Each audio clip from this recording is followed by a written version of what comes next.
Hi friends, సొరకాయ అప్పలు ఎలా చేసుకోవాలో చూద్దాం రండి. ఫస్ట్ మనం సొరకాయ తీసుకొని దాన్ని చెక్ తీసి ముక్కలు ముక్కలుగా కట్ చేసుకొని ఫస్ట్ మిక్సీ పట్టుకొని ఒక గిన్నెలోకి వేసుకోవాలి. అందులోనే పచ్చిమిర్చి జీలకర్ర వేసుకొని మిక్సీ పట్టుకొని ఫస్ట్గా మనం గ్రైండ్ చేసుకున్న గ్రేవీలో బియ్యం పిండి,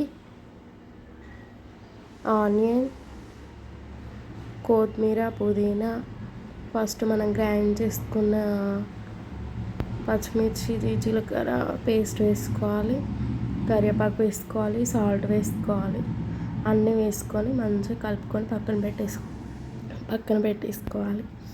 తర్వాత కళాయి పెట్టుకొని ఆయిల్ వేసుకొని అందులో అప్పల్లాగా చేసి వేసుకొని మంచిగా